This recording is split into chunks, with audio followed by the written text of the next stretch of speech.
Shalom, selamat siang Bapak dan Ibu, saudara-saudara sekalian. Bersyukur kembali kita boleh mendengarkan live streaming dari Task Force Doa dan Konseling MPK bersama dengan Bara Digital Ministry. Dan pada hari ini kita akan bersama-sama mendengarkan kesaksian dari narasumber yang sudah mempersiapkan diri, yang telah dipakai oleh Tuhan, yang cukup lama di dalam dunia pendidikan Kristen. Beliau adalah Bapak Takim Andriono, PhD. Beliau merupakan Ketua Dewan Pengurus Yayasan Terampil Indonesia. Beliau juga Ketua Dewan Pengurus Yayasan Pendidikan Visi dan Misi. Beliau juga Ketua Badan Pengawas MPKW Jawa Timur dan penasehat Task Force 3T Majelis Pendidikan Kristen Indonesia MPK. Bersyukur Bapak Ibu dan Saudara, sebelum kita akan jauh bertanya dan mendengarkan kesaksian beliau sepanjang dalam pelayanan pendidikan, khususnya pendidikan Kristen di Indonesia, saya mengajak kita terlebih dahulu tunduk dalam pimpinan Allah Roh Kudus, kita bersatu di dalam doa. Bapa di dalam surga, terima kasih Tuhan, waktu yang Engkau berikan bagi kami siang ini. Kami menyerahkan waktu ini untuk mendengarkan kesaksian dari narasumber yang hari ini menyampaikan bagi kami pengalaman pelayanan selama terjun di dalam dunia pendidikan Kristen, khususnya di Indonesia ini. Tuhan berkatilah Engkau yang memakai setiap hamba-Mu dan juga jaringan internet yang kami gunakan, media yang ada, semuanya boleh berfungsi dengan sangat baik. Dan biarlah semuanya ini kami kembalikan bagi hormat kemuliaan nama Tuhan. Terima kasih Bapa. Di dalam nama Tuhan kami Yesus Kristus, kami serahkan waktu ini. Amin. Amin. Baik, Bapak Takim, saya langsung saja ingin menyampaikan pertanyaan yang pertama begini Bapak.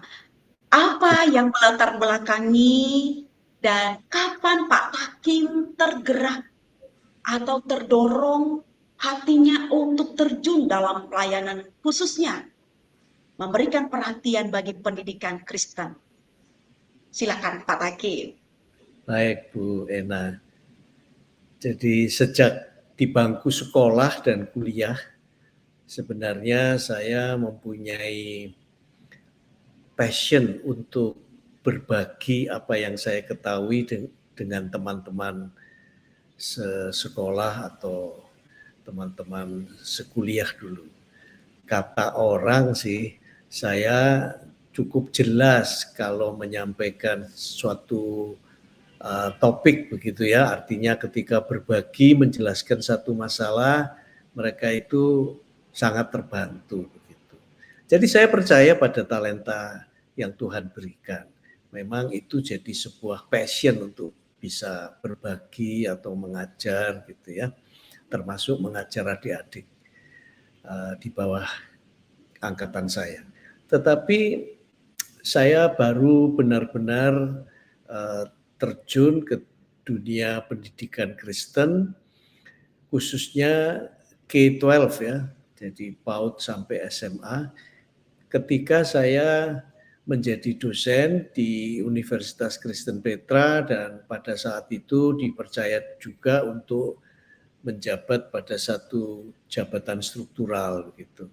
Nah, tahun 99 tepatnya, ya, 1999. Pada saat itu baru saja terjadi masalah dengan moneter kita, masalah ekonomi, dan memang waktu itu banyak sekolah Kristen yang sedang mengalami kesulitan begitu. Dan ada sekelompok pengusaha Kristen yang datang ke kampus dan saat itu saya mendampingi rektor Profesor Dr. Aris Montuluran yang juga mantan ketua MPK ya pada waktu itu. Dan ketika saya mendampingi beliau dan para pengusaha itu menyampaikan maksud hati mereka, bagaimana kalau mereka bisa ikut terlibat membantu memajukan, menyelamatkan sekolah-sekolah Kristen. Lalu disarankan untuk tidak membuka sekolah baru, tetapi membantu sekolah-sekolah anggota MPK yang saat itu sedang dalam kesulitan di Jawa Timur.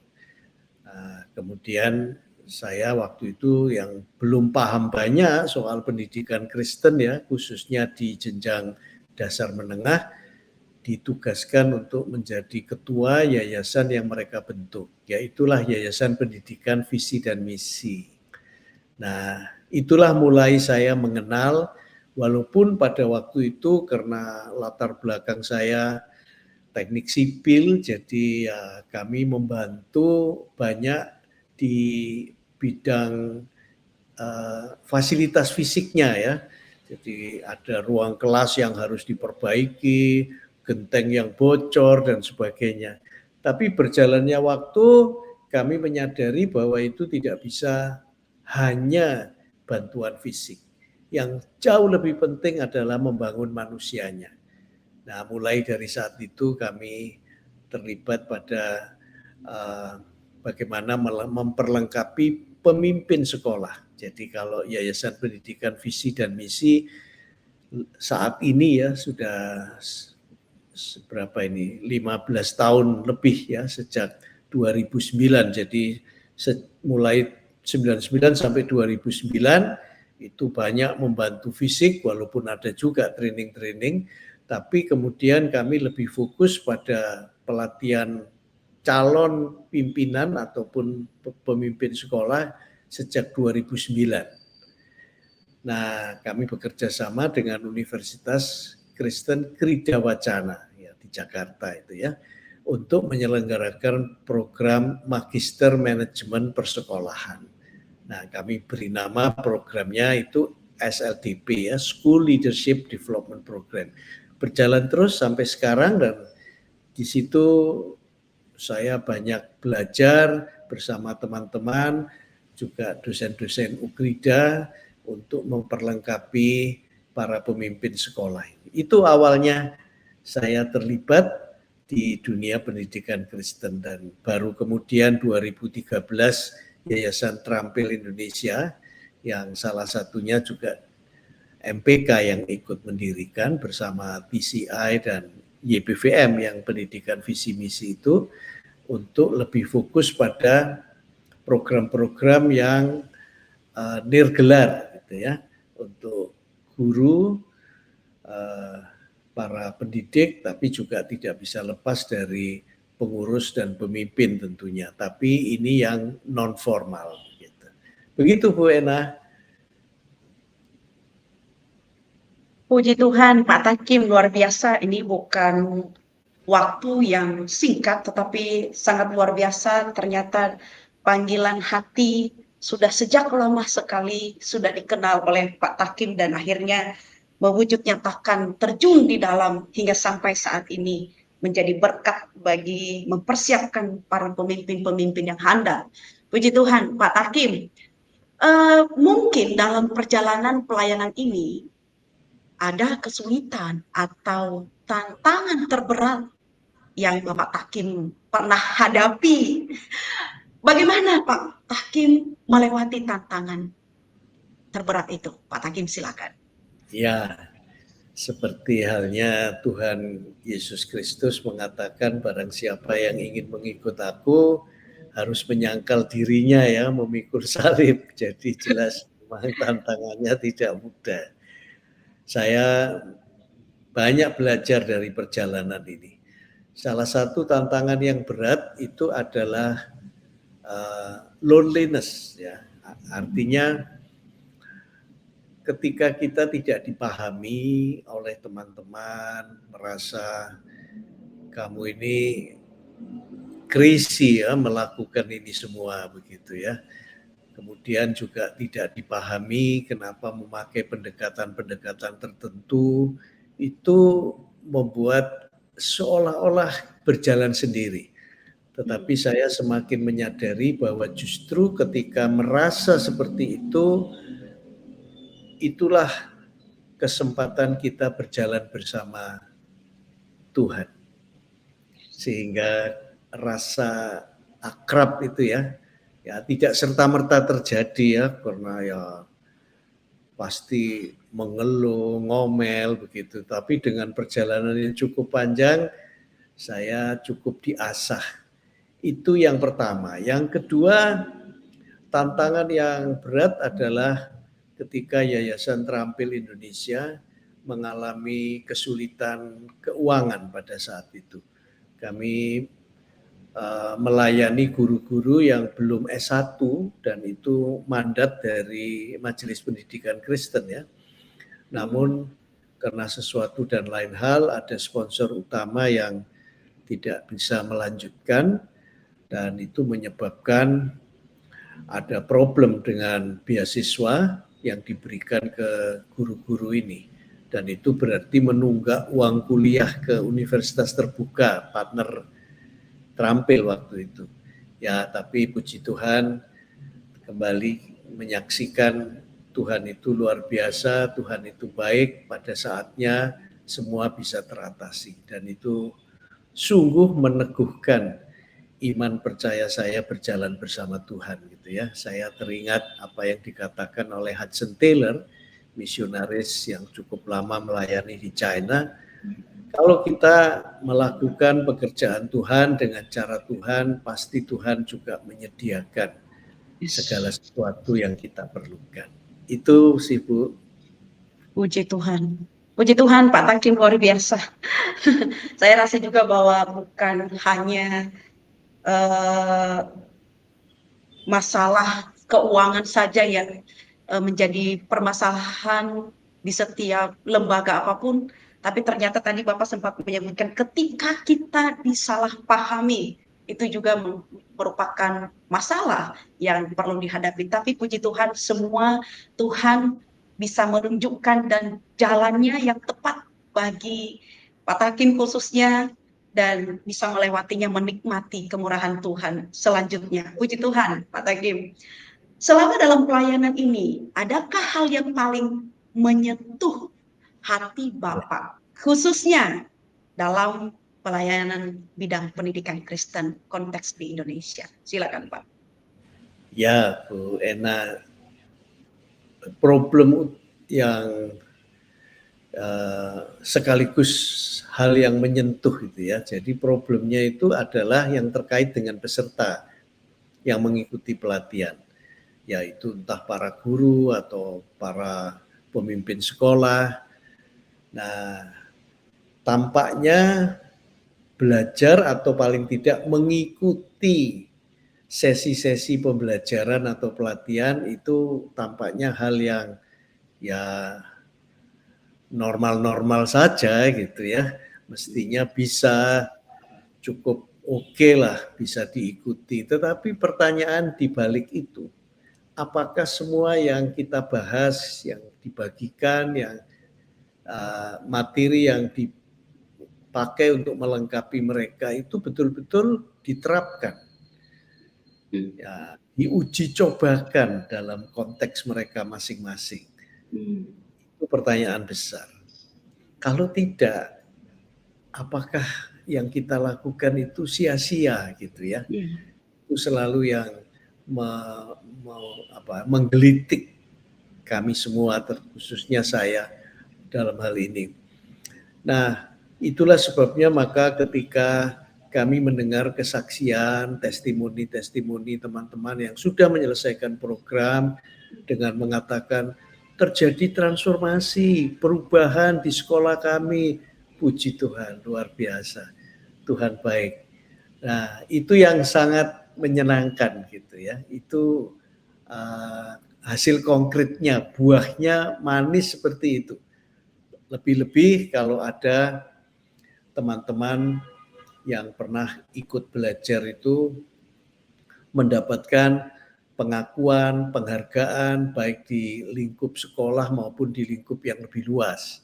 Tahun lalu 25 November 2023 pada hari pendidikan, Hari Guru Nasional ya, Hari Guru Ya. Nasional, salah satu mantan peserta kami, seorang ibu guru yang melayani di NTT, itu terpilih menjadi guru PAUD inovatif, ya, menerima penghargaan langsung dari Presiden Ya. Jokowi, ya, didampingi oleh Mendikbudristek kita. Wah, luar biasa, kami sangat bergembira dengan itu karena perjuangan ibu ini luar biasa. Ya, kami tidak membanggakan diri, tetapi kami merasa ikut berbahagia, pernah ambil bagian gitu ya. Ya. Tentu dia mengembangkan diri sendiri juga luar biasa.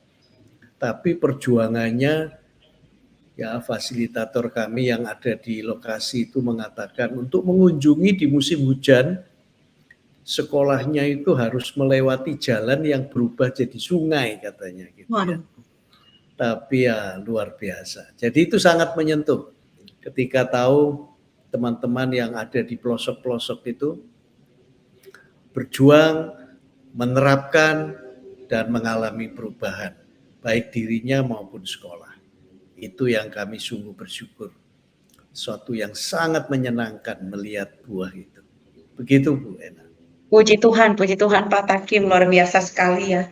Tidak harus jauh-jauh apa yang eh, kita harapkan, tetapi dari hasil yang diberikan akan terlihat tepat pada waktunya melalui orang-orang yang memberikan testimoni yang baik, dan kita juga semakin bersemangat kembali, diingatkan kembali bahwa hasil yang dibuahkan ini tidak lepas dari perjuangan sebelumnya. Puji Tuhan, semua yang sudah mengalami perubahan dan juga yang sudah menjadi berkat untuk selanjutnya di sekolah-sekolahnya, ternyata juga Tuhan pakai mereka untuk semakin lebih maju lagi ke depan. Baik, apa pesan atau nasihat Pak Takim yang Bapak mau sampaikan kepada anak-anak muda saat ini atau anak-anak Tuhan yang saat ini juga sedang atau menggemuli untuk rindu melayani khususnya di dalam bidang pendidikan Kristen? Silakan Pak Taki.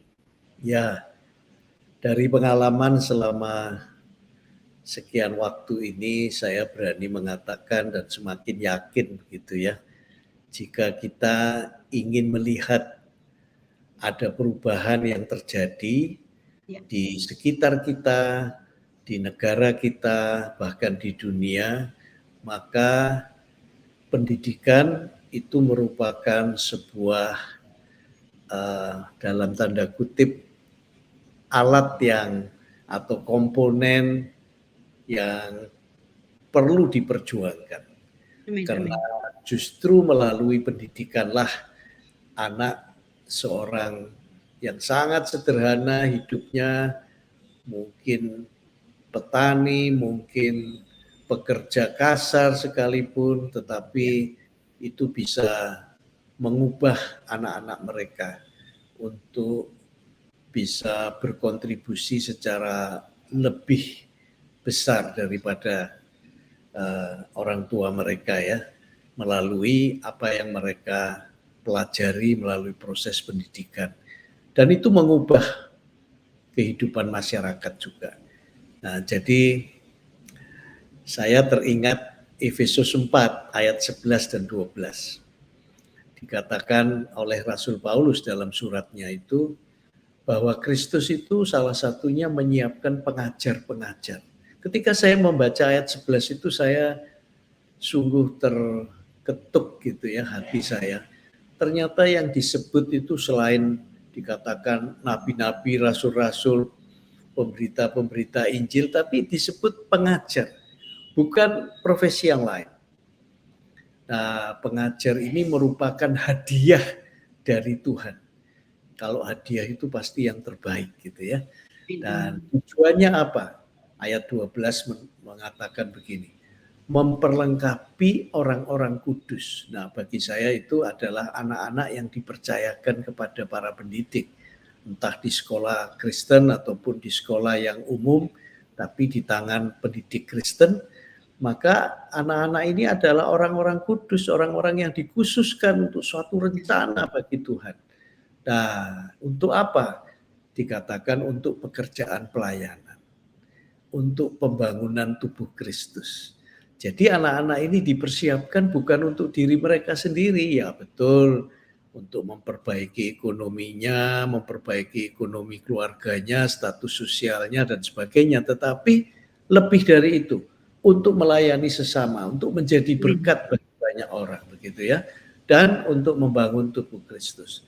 Jadi saya pikir bagi yang terpanggil memasuki dunia pendidikan, entah sebagai guru, sebagai pengurus yayasan atau pejuang pendidikan, apa saja, ingatlah bahwa Anda pemberian terbaik dari Tuhan Yesus Kristus untuk menyiapkan generasi yang saya sebut penggerak transformasi bangsa ini.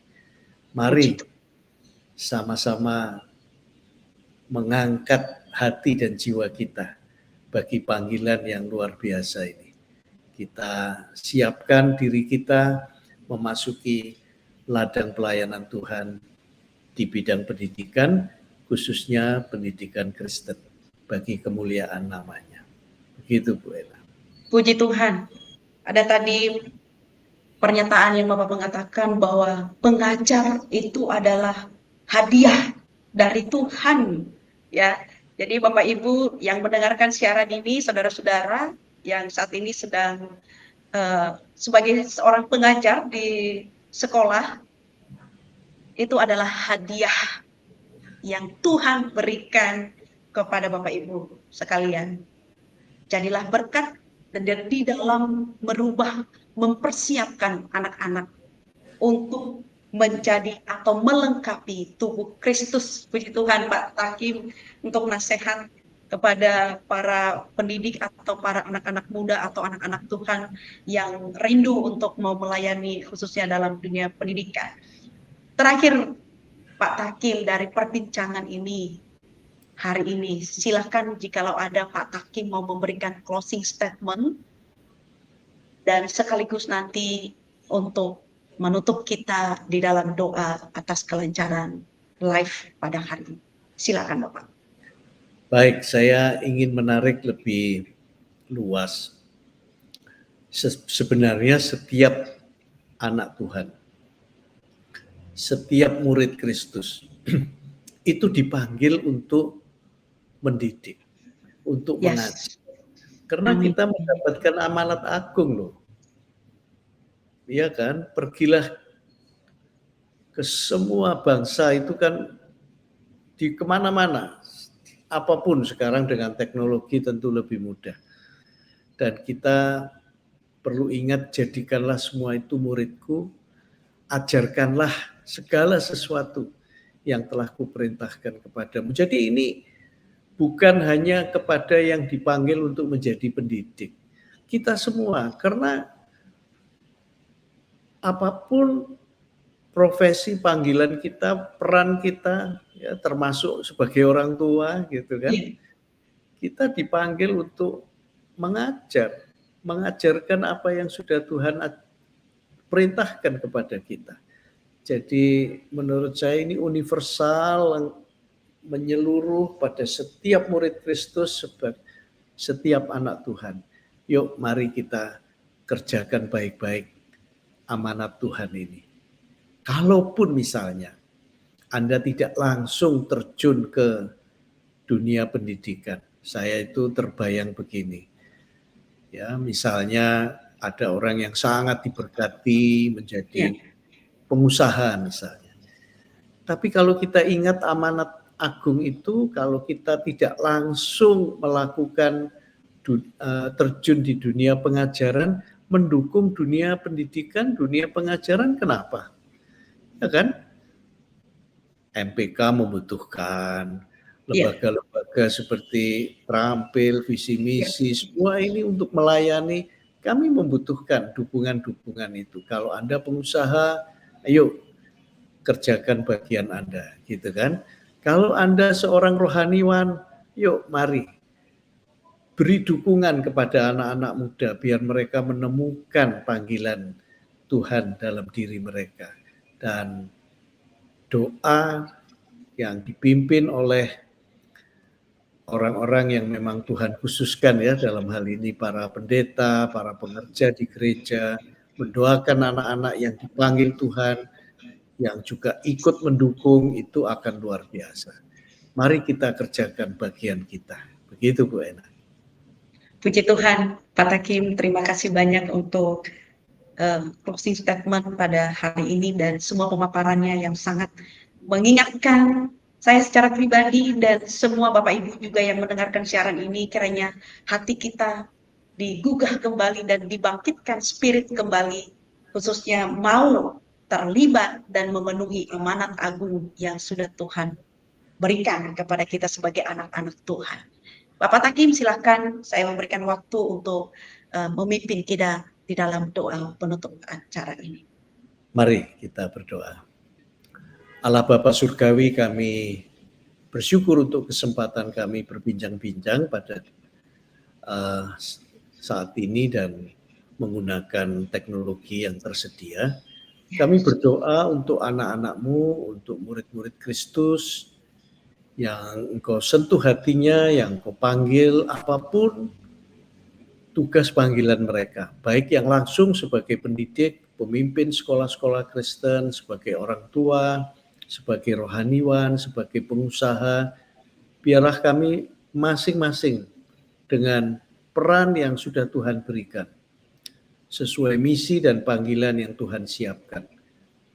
Tuhan, kami tahu Engkau menginginkan agar kami menghidupi panggilan-Mu itu. Hanya Tuhan sendiri yang menolong, memimpin, dan biarlah melalui kolaborasi nyata dari semua anak-anak-Mu, semua murid Kristus, khususnya di Indonesia, terjadi satu transformasi. Amin. Melalui pendidikan Kristen di negara dan bangsa kami. Terpujilah nama-Mu, dan biarlah kemuliaan-Mu ada di atas seluruh bangsa kami. Dalam nama Tuhan Yesus Kristus. Amin. Amin. Sekali lagi saya ucapkan terima kasih Bapak Takim untuk pelayanan pada siang hari ini, dan Bapak Ibu sekalian yang mungkin mengikuti acara ini atau mendengarkan live ini tadi pertengahan, silakan kembali boleh mengunjungi YouTube daripada MPK. Dan jika lo ingin mendengarkan siaran-siaran yang sudah berlalu juga boleh dilihat semua di situ, banyak materi atau banyak informasi-informasi yang dapat menguatkan dan menambah wawasan kita sekalian. Dan sampai ketemu di hari Sabtu yang akan datang di topik-topik yang berbeda. Saya Benalia Hulu dari staf MPK Indonesia dan Bapak Takim serta teman-teman yang melayani di belakang layar ini undur diri. Shalom, selamat siang.